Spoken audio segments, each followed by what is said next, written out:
नमस्कार दोस्तों, मैं Manish Upadhyay, Ratanveer nature cure and Taramati wellness centre and V trans rejuvenation and healing centre की ओर से आप सभी लोगों का बहुत बहुत स्वागत करता हूं अपने इस प्रोग्राम में, जो कि नवरात्रि के 9 दिनों के शुभ अवसर पर हम एक प्रोग्राम आप लोगों के लिए लेकर आए हैं, एक सीरीज पूरा आप लोगों के लिए लेकर आए हैं, जिसमें आप लोगों को हम कुछ रंगों के माध्यम से कैसे हम कलर थेरेपी अपने जीवन में उपयोग में ला सकते हैं। कलर थेरेपी का जब नाम सुनते हैं तो सबसे पहले हमें समझना होगा रंगों के बारे में कि आखिर ये रंग है क्या चीज़। जैसा कि हम सभी लोग जानते हैं, हर एक रंग का, हर एक कलर का अपना एक एनर्जी होता है, एक ऊर्जा होती है, और वो जो ऊर्जा है वो कहीं ना कहीं हमारे शरीर और मन दोनों को प्रभावित करती है। जैसे हमारे शरीर के अलग अलग हिस्सों पर कौन कौन से रंगों का क्या क्या प्रभाव होता है, जिसकी चर्चा हमारे कई नेचुरोपैथी डॉक्टर्स ने आप लोगों के साथ की, और मैंने उनसे रिलेटेड जो शारीरिक व्यायाम है, जो हमारे योगा पोस्चर्स हैं, उनको हमने प्रैक्टिकली आप लोगों तक पहुंचाने का जो कार्य संपन्न किया है, उसी क्रम में, उसी सीरीज में आज हम बात करने वाले हैं अपने नवरात्रि के 6वें दिन की, जिसमें हम ग्रे कलर को प्रधान समझते हैं। जो माता का दिन है 6वां दिन, वो कहीं ना कहीं हमारे ग्रे या सिलेटी रंग भी जिसे लोग बोलते हैं, वो रंग हमारे शरीर के किस हिस्से को प्रभावित करता है। तो इसमें हमारे शरीर के 2 मुख्य बड़े महत्वपूर्ण हिस्से इसमें शामिल हैं। सबसे पहला मस्कुलर बॉडी और दूसरा हमारा स्केलेटन बॉडी, यानी कि एक सॉफ्ट है और एक हार्ड है। जैसा कि हम जानते हैं, हमारा जो स्केलेटन सिस्टम है, जो हमारे शरीर को एक आकार देने का, एक स्ट्रक्चर देने का काम करता है, वो हमारा स्केलेटन बॉडी बोलते हैं उसको हम। और जो हमारा स्केलेटन यानी हड्डियों के ऊपर का जो आवरण है, वो हम मस्कुलर बॉडी के अंतर्गत रखते हैं। तो इस प्रकार से इनका क्लासिफिकेशन होता है। तो इनसे रिलेटेड अब हमें दिक्कतें क्या क्या हो सकती हैं, जैसे आपको हड्डियों से रिलेटेड कई सारी प्रॉब्लम्स हैं। आजकल एक कॉमन ऑटो इम्यून डिजीज़ है ऑस्टियोआर्थराइटिस और आपके गाउट। इस तरीके की जो हड्डियों से यानी बोन हेल्थ से रिलेटेड जो दिक्कतें हैं, उनमें हम कौन से योगा पोस्चर्स, कौन से योगाभ्यास कर सकते हैं, वो मैं आप लोगों को पहले बताऊंगा। दूसरा जो क्लासिफिकेशन है हमारा मस्कुलर बॉडी। मस्कुलर बॉडी से रिलेटेड क्या क्या दिक्कतें होती हैं, जैसे फॉर एग्जांपल मस्कुलर डिस्ट्रॉफी होना, मसल्स में बहुत ज़्यादा हार्डनेस होना, मसल्स के अंदर बहुत ज़्यादा लूजनिंग होना, यानी कि दोनों ही कंडीशन हमारी मस्कुलर बॉडी के लिए कहीं ना कहीं ठीक नहीं है। ज़्यादा लूज मसल्स होंगे तब भी आपको दिक्कत होगी, आप अपनी बॉडी को ठीक से बैलेंस नहीं कर पाएंगे। अगर आपकी बॉडी में यदि मस्कुलर मसल्स, मांसपेशियाँ अगर बहुत ज़्यादा टाइट हैं और बहुत ज़्यादा लूज हैं, तो आप दोनों ही कंडीशन में कहीं ना कहीं अपने आप को परेशान महसूस करते हैं। और ऐसी दिक्कतें बहुत सारे लोगों के साथ हैं, और इसका एक सबसे बड़ा जो कारण है वो क्या है कि लैक ऑफ एक्टिविटी। हमारी जो दिनचर्या है उसमें एक्टिविटी नहीं है, हम पर्टिकुलर कॉन्शियस नहीं है अपनी मस्कुलर बॉडी के प्रति और अपनी स्केलेटन बॉडी के प्रति। तो आपको कहीं ना कहीं हमारे इस प्रोग्राम, इस सीरीज के माध्यम से इस प्रकार से जागरूक करने का एक प्रयास भर है कि आप अवेयर हों अपनी मस्कुलर बॉडी और अपनी स्केलेटन बॉडी के प्रति। तो हमने जैसा कि आप लोगों को बताया कि 2 तरीके से हमने क्लासिफिकेशन किया। तो ये दोनों ही जो बॉडी है हमारी मस्कुलर बॉडी और स्केलेटन बॉडी हमारे ग्रे कलर के साथ कहीं ना कहीं जुड़ी हुई हैं। तो स्टार्टिंग में बोला जैसा कि रंगों की अपनी एनर्जी होती है, तो ग्रे कलर हमारे इस बॉडी को प्रभावित करता है, अफेक्ट करता है। तो सबसे पहले हम बात कर लें कि रंगों का जीवन में बड़ा महत्वपूर्ण योगदान है। रंगों की अपनी अपनी एक एनर्जी होती है जो हमारे शरीर के अलग अलग हिस्सों को प्रभावित करती रहती है। तो ग्रे कलर हमारे शरीर के इन हिस्सों को प्रभावित करता है।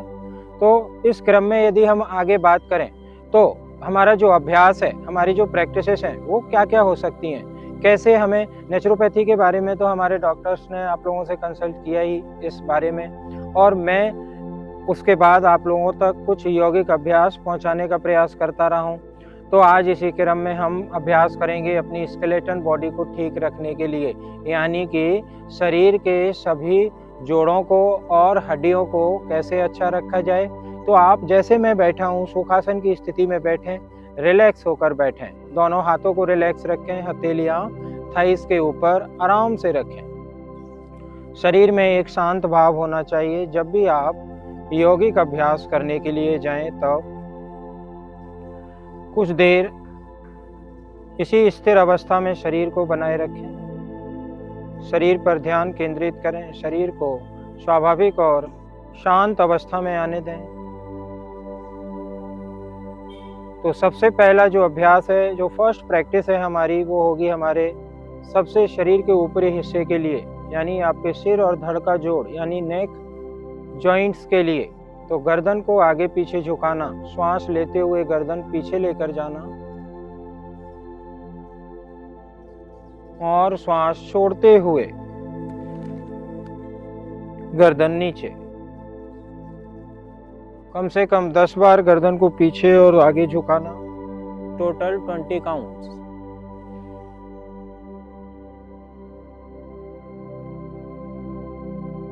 फिर रुक जाएं, फिर गर्दन को दाएं बाएं झुकाना, राइट साइड बेंड करना गर्दन को, और फिर वापस सेंटर में आना और दूसरी तरफ गर्दन को झुकाना।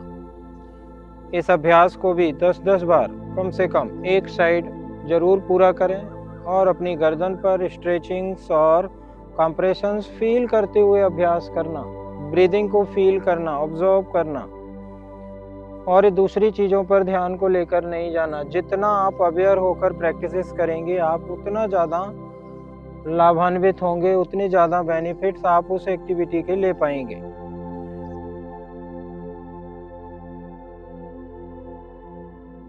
फिर गर्दन को ट्विस्ट करना धीरे धीरे, कंधे नहीं घुमाना, अपनी चिन को कंधे की लाइन में लेकर जाना है जितना हो सके। 10-10 बार कम से कम गर्दन को ट्विस्ट करना धीरे धीरे फील करते हुए। बहुत सारे लोगों को मैंने देखा है जब भी नेक मूवमेंट करते हैं तो वो बहुत जल्दी जल्दी फटाफट कर लेते हैं। हाँ, 10 बार बोला है तो जल्दी जल्दी ऊपर नीचे दाएं बाएं ट्विस्टिंग बेंडिंग कर लिया, हो गया। लेकिन ऐसी गलतियां आप लोग ना करें। यदि ये बड़ा सेंसिटिव पार्ट है क्योंकि यहाँ कोई ऐसी बोन्स ही नहीं है, सिर्फ मस्कुलर और टिश्यूज ही यहाँ पर मौजूद हैं। तो इस एरिया में कोई एक ऐसा जर्क यदि आ जाता है तो वो हमारे गर्दन को बहुत ज़्यादा दर्द दे सकता है। तो हमें इन चीज़ों से बचना है।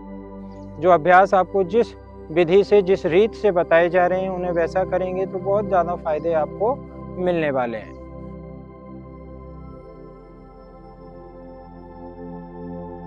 इसी क्रम में आगे बात करें तो गर्दन को पूरा घुमाना यानी कि नेक रोटेशन क्लॉकवाइज कम से कम 5 टाइम्स और फिर एंटी क्लॉकवाइज 5 टाइम्स।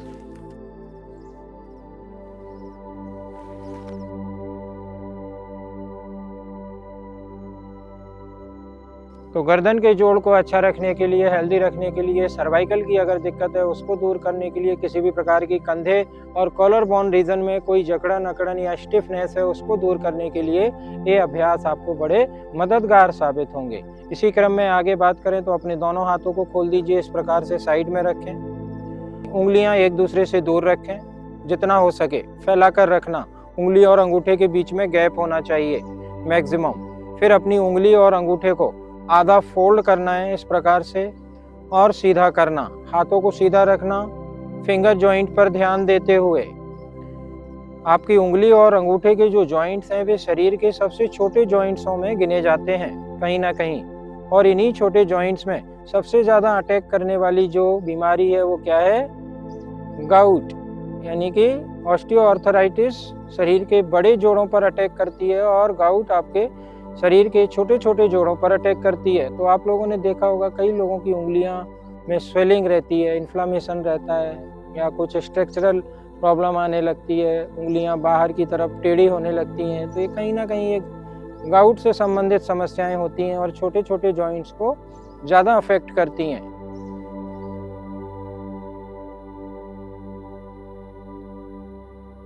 उंगलियों को आधा, अंगूठे को आधा मोड़ने और सीधा करने के बाद अंगूठा अंदर ले जाते हुए पूरी शक्ति के साथ मुट्ठी को बंद करना। उंगलियों के सबसे निचले जोड़ को यहाँ पर इन्वॉल्व करना है पूरा मुट्ठी बंद करें और फिर खोल दें। सीधा करें फिंगर्स को, हाथों को सीधा रखना। हाथों में थोड़ा दर्द फील हो सकता है, अगर बहुत ज़्यादा हो तो बीच में रेस्ट कर लें और फिर अभ्यास को शुरू करें। जैसे जैसे आप अभ्यास करते जाएंगे तो इस चीज़ के अभ्यस्त होते जाएंगे, फिर ये दर्द आपको फील नहीं होगा।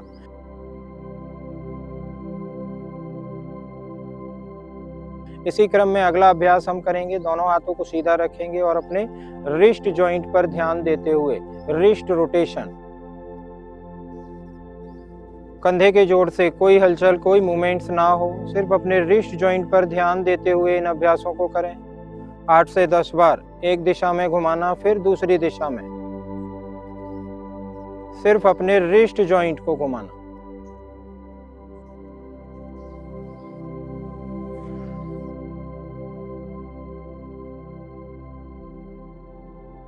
आठ से 10 बार घुमाने के बाद दोनों मुट्ठियां खोल दें इस प्रकार से और wrist up and down calm से कम 10 टाइम्स।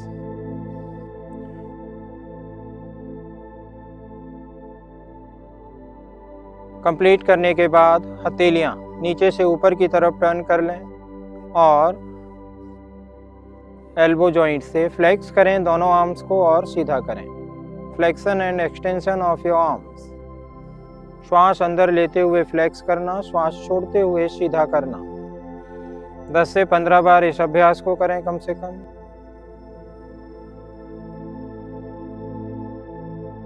फिर हाथों को मोड़ लें कोहनी से और अपने कंधे के जोड़ को रोटेट करना कम से कम 10 बार क्लॉकवाइज। जब आपके एल्बोज ऊपर से सामने की तरफ आते हैं तब आपको श्वास छोड़नी होगी, और जब आपके एल्बोज नीचे से ऊपर की तरफ जाते हैं, आपका चेस्ट एक्सपेंड होगा, तब श्वास अंदर भरनी होगी। इस ब्रीदिंग सिंक्रोनाइजेशन के साथ shoulder movement, shoulder rotation 10 times forward then 10 times backward. विपरीत दिशा में शोल्डर जॉइंट्स को मूवमेंट दें। गर्दन को सीधा रखें, गर्दन नीचे नहीं झुकाना, चिन डाउन नहीं करना।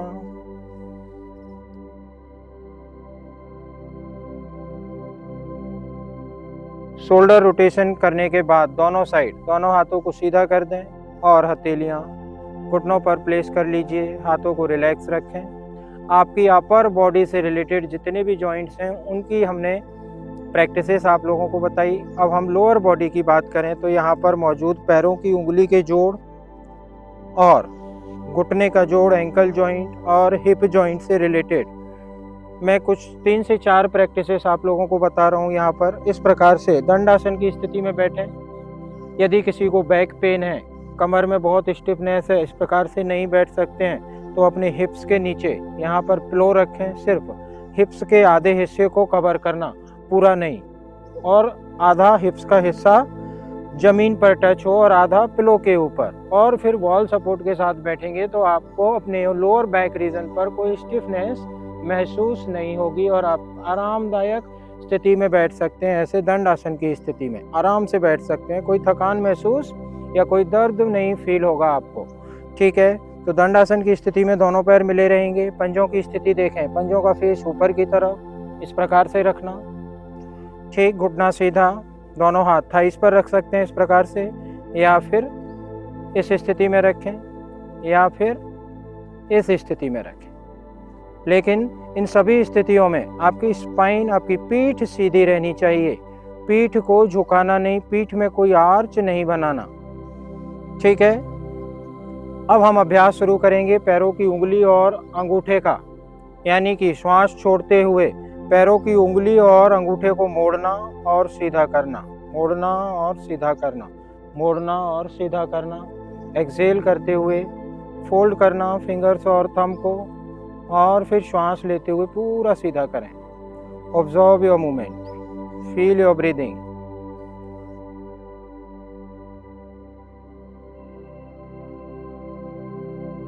उंगली और अंगूठे के जॉइंट्स के बाद नंबर आता है हमारा एंकल जॉइंट्स। तो एंकल स्ट्रेच करें, दोनों पंजे एक साथ सामने की तरफ, दोनों पंजे अंदर की तरफ, कम से कम 10 से 15 बार।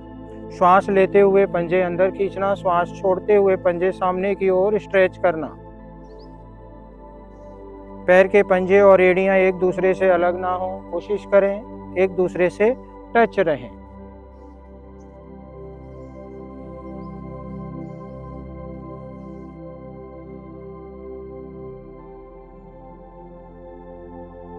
Ankle joint flexion and extension करने के बाद अब आप अपने नी जॉइंट्स पर ध्यान दें।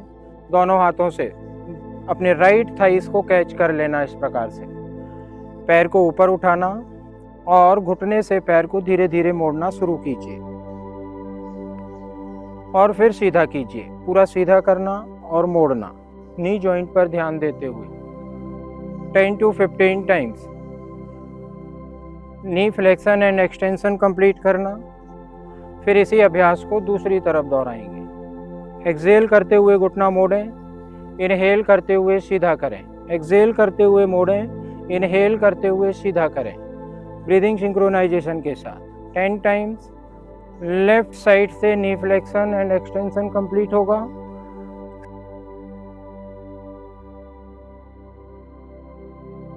फिर थोड़ा सा रेस्ट कर लीजिए दंड आसन की स्थिति में। शीतल दंड आसन में रिलैक्स करें।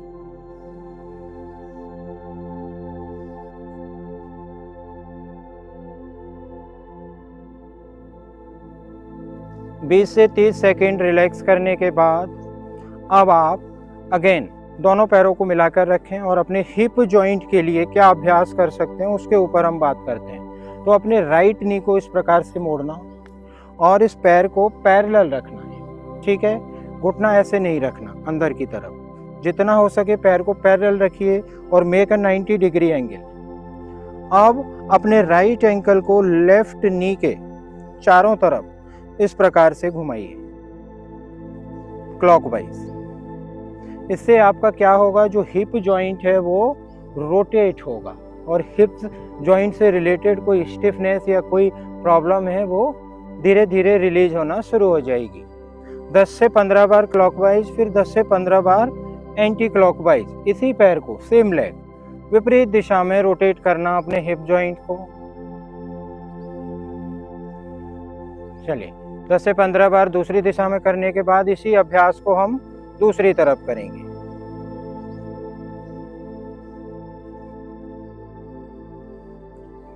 क्लॉकवाइज किया, फिर एंटी क्लॉकवाइज।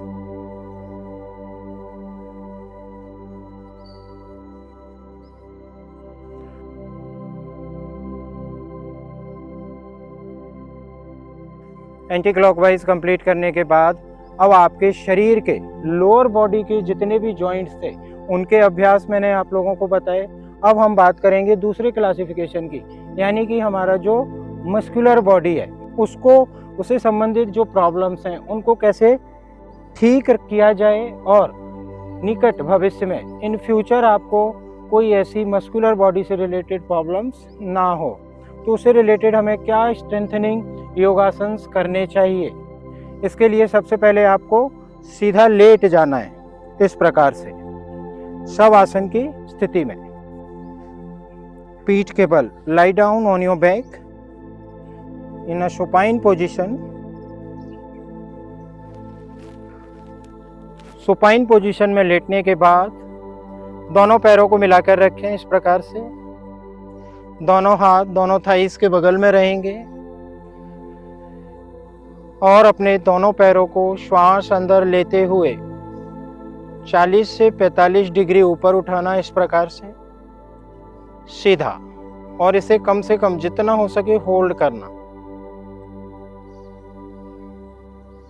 इससे आपके थाई मसल्स स्ट्रेंथन होंगे, इससे आपके abdominal muscles, core muscles strengthen होंगे। जब पैरों में वाइब्रेशन शुरू हो जाए तब धीरे से पैरों को नीचे रखना।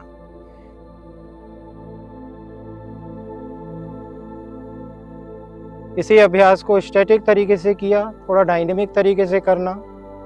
जमीन से 40 से 45 डिग्री ऊपर पैर को उठाना है रैपिडली।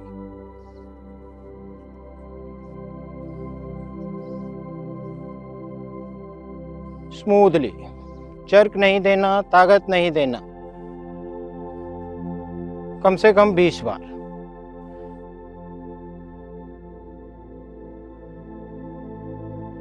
फिर थोड़ा सा रेस्ट कर लें, डीप ब्रीदिंग करते हुए शवासन की स्थिति में।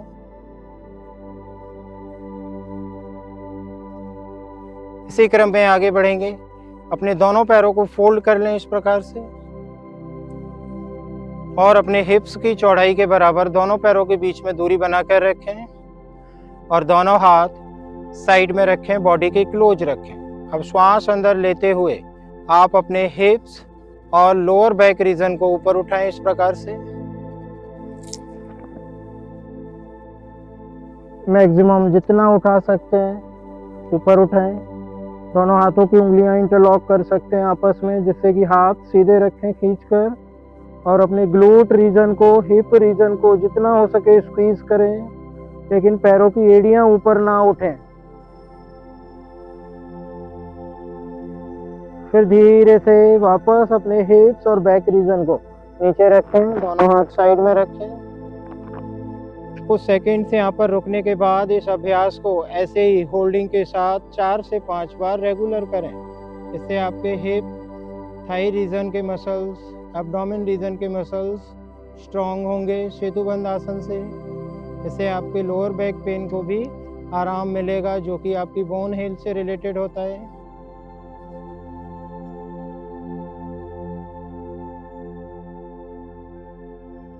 इन सभी अभ्यासों को करने से शरीर में मौजूद तीनों दोष संतुलित होते हैं। आपके वात, पित्त, कफ तीनों संतुलित होंगे यदि आप इन सभी यौगिक अभ्यासों को रेगुलर करते हैं तो।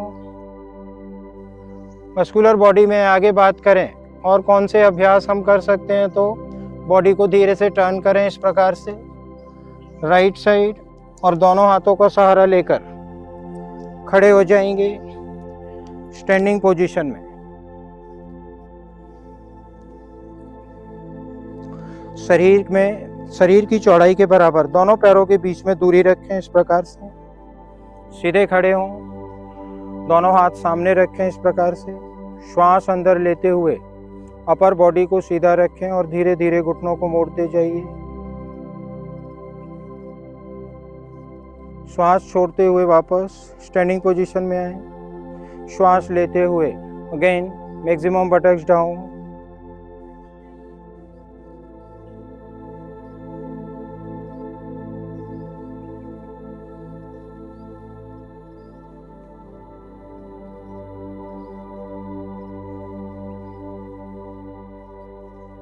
इस अभ्यास को जितना आप इजीली कर पा रहे हैं स्टार्टिंग में, उस हिसाब से आप इसको करें।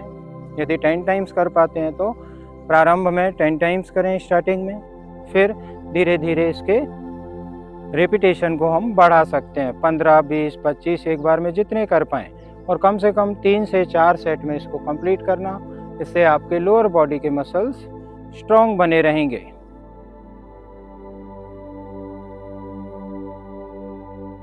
इसी क्रम में आगे बात करें तो सबसे बेस्ट और सबसे अच्छा जो यौगिक अभ्यास है जो बोला जाता है योग के अंतर्गत, सूर्य नमस्कार, जो कि आपकी बोन हेल्थ और मस्कुलर हेल्थ के लिए बहुत ही अच्छी क्रिया है।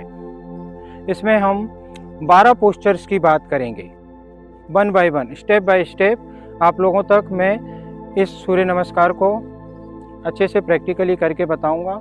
और ध्यान दीजिएगा, जो जो चीज़ें आपको बोली जा रही हैं उन्हें एज इट इज़ उसी मेथड से अगर आप करते हैं तो बहुत सारे बेनिफिट मिल जाएंगे। क्योंकि बहुत सारे लोगों को सूर्य नमस्कार करते ज़रूर हैं, लेकिन सही तरीका अभी तक मालूम ही नहीं है।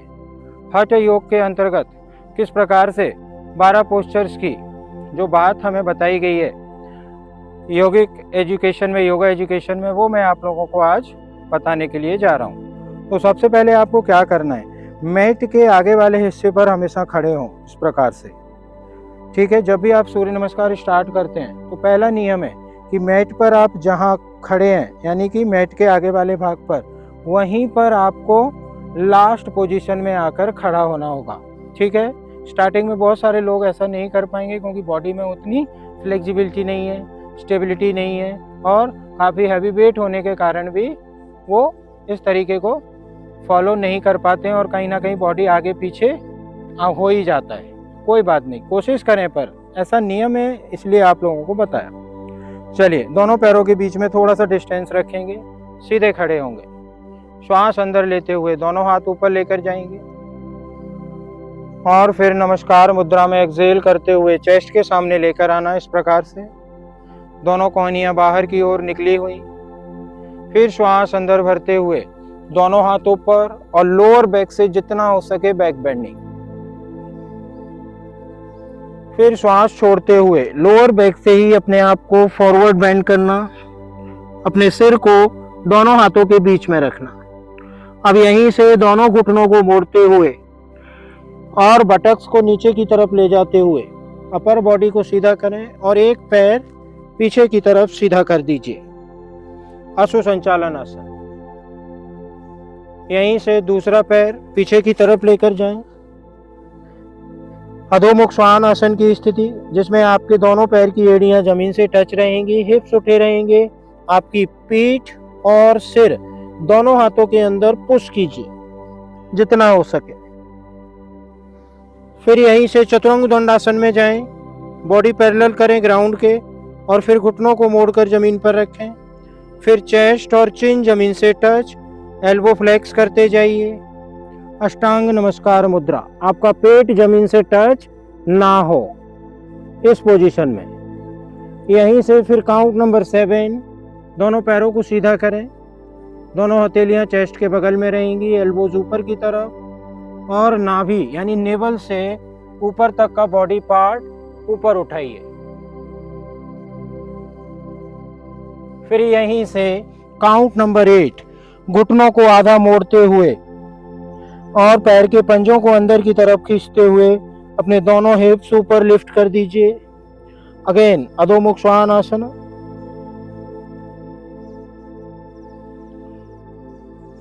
देन नेक्स्ट कम इन काउंट नंबर 9, एक पैर दोनों हाथों के बीच में, अश्व संचालन आसन। देन 10, दूसरा पैर आगे, अगेन पादहस्तासन। देन 11, हस्त उत्तान आसन। Then 12, come back to count number 1, नमस्कार मुद्रा आसन। इस प्रकार से 12 पोस्चर्स सूर्य नमस्कार के यहाँ पर कंप्लीट हुए।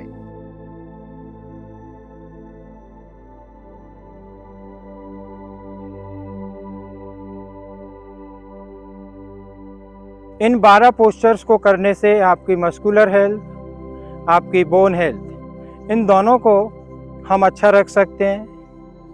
कई लोग पूछते हैं कि सूर्य नमस्कार के डेली कितने राउंड करने चाहिए।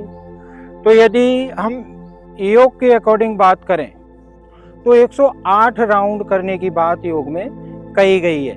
लेकिन आज के समय में जो हमारी सेडेंटरी लाइफ स्टाइल है और इतनी बिजी शेड्यूल वाली लाइफ स्टाइल है, तो 108 सूर्य नमस्कार कर पाना बड़ा मुश्किल काम है। लेकिन धीरे धीरे प्रैक्टिस यदि आप करते जाते हैं तो स्टार्टिंग में कम से कम आप 5 राउंड कंप्लीट करें।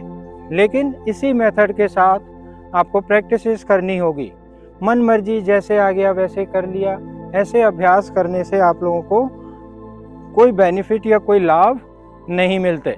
लाभ यदि आपको चाहिए यौगिक क्रियाओं से तो उन्हें उसी वे में करें, अच्छी प्रशिक्षक की देखरेख में करें, तो आपको बहुत सारे बेनिफिट्स मिलना शुरू हो जाते हैं। ऐसे ही कहीं भी कुछ पढ़ लिया या कहीं भी कुछ ऐसे चलते फिरते देख लिया, इस प्रकार से योग की क्रियाओं को फॉलो बिल्कुल ना करें, क्योंकि ये बहुत हार्मफुल इफेक्ट डाल सकती हैं। इन्हें अच्छे से समझकर आपको जहाँ भी कुछ भी ऐसे कन्फ्यूजन है तो आप अपना क्वेश्चन कर सकते हैं और हमसे पूछ सकते हैं। कहीं कोई ऐसी क्वेरीज रह जाती हैं कि हम भी नहीं बता पाते हैं सारी चीज़ें कभी कभी, तो आप हमसे कंसल्ट कर सकते हैं या फिर आप विजिट कर सकते हैं हमारे रतनवीर नेचर क्योर सेंटर और Taramati yoga and wellness centre में।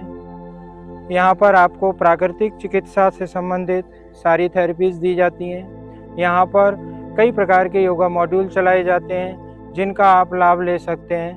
तो यदि आप चाहते हैं कि आप अपने शरीर को प्रकृति के साथ कैसे तालमेल बिठा के चलना है, तो इन क्रियाओं को आपको सीखने के लिए नेचुरोपैथी सेंटर्स में ही आपको जाना पड़ेगा, जिन्हें आप डॉक्टर के साथ कंसल्ट करके और जितने हमारे जो भी थेरेपिस्ट हैं उनसे वो थेरेपीज लेकर आप जब तक प्रैक्टिकल नहीं करेंगे तो आपको इन चीज़ों को कहीं से भी सुन लीजिए, चाहे हमारे माध्यम से या दूसरे अन्य जो भी टीचर्स या आपके डॉक्टर्स जो आपको बोल रहे हैं, जब तक आप खुद प्रैक्टिकल नहीं करेंगे उन चीज़ों को, आप अपने अनुभव में नहीं लेकर आएंगे उन चीज़ों को, तो बोलने से कोई बेनिफिट मिलने वाले नहीं है। तो इन सब चीज़ों का यदि आप लाभ लेना चाहते हैं कि नेचुरोपैथी और योग दोनों का एक समन्वित कार्यक्रम नेचुरोपैथी हॉस्पिटल्स के अंतर्गत चलाया जाता है, तो आपका प्रयास रहे कि हाँ, हमें चीज़ों को प्रैक्टिकली कैसे अनुभूत करना है, कैसे अपने ऊपर एक्सपेरिमेंट करना है, इन चीज़ों को कैसे हम जाने समझ कर कि इतना इफ़ेक्टिव है हमारी बॉडी के लिए, क्योंकि हर किसी को कहीं ना कहीं नेचुरल तरीके से अपने शरीर को डिटॉक्स करने की आवश्यकता है। जैसा कि हम सब जानते हैं कि हम आजकल जो बड़े बड़े शहरों के हालात हैं वो सभी जानते हैं, वहाँ कितना पॉल्यूशन है, कितना डस्ट है, जो कि हमारे शरीर में कहीं ना कहीं डेली जमा होती जा रही है, डे बाय डे जमा हो रही है। तो हमें उस चीज़ से रिलेटेड कई सारी दिक्कतें पैदा होती ही होती हैं और आजकल इस तरीके की प्रॉब्लम्स बहुत बढ़ चुके हैं। तो इन प्रॉब्लम्स को यदि हम कम करना चाहते हैं तो आप नेचुरोपैथी सेंटर्स में आएँ। और जैसा कि हमारा ये जो प्रोग्राम है 9 दिन का नवरात्रि महोत्सव के उपलक्ष्य में 9 दिन की एक सीरीज चलाई जा रही है, जिसमें आपको नेचुरोपैथी के ट्रीटमेंट के बारे में अवगत कराया जा रहा है, योग के बारे में अवगत कराया जा रहा है, आपको बताया जा रहा है कि कैसे आप रंगों के माध्यम से, रंगों की ऊर्जा से, उसकी एनर्जी से अपने आप को हेल्दी रख सकते हैं, किस कलर की आपको डाइट लेना, किस तरीके से आपके जो रंगों के शरीर पर प्रभाव हैं उनमें कौन कौन सी योगिक प्रैक्टिसेस करना, कौन कौन से प्राकृतिक चिकित्सा के ट्रीटमेंट लेना, ये सब आपको बेसिक जानकारी इस सीरीज के माध्यम से दी जा रही है। तो आज हमने चर्चा की ग्रे कलर के ऊपर, जो कि हमारा 6th डे का 6 नंबर कलर है। तो ग्रे कलर के बारे में आप लोगों को एक बार समराइज कर दूं चीज़ों को कि हमने ग्रे कलर की ऊर्जा की बात की तो हमारे शरीर के मस्कुलर और स्केलेटन बॉडी पर इफेक्ट करता है। उससे रिलेटेड जो प्रैक्टिसेस थी वो आप लोगों तक साझा करने की कोशिश की गई। आशा करते हैं कि आप नवरात्रि के इस 9 दिन की स्वास्थ्यवर्धक सीरीज में काफ़ी अपने आप को रिजुविनेट कर पा रहे हैं इन अभ्यासों के माध्यम से, इन रंगों के माध्यम से। और इसी आशा के साथ मुझे विदा दीजिए। फिर किसी दूसरी सीरीज में हम आपसे मुलाकात करेंगे किसी और रंग के साथ। तब तक के लिए धन्यवाद। Thank you.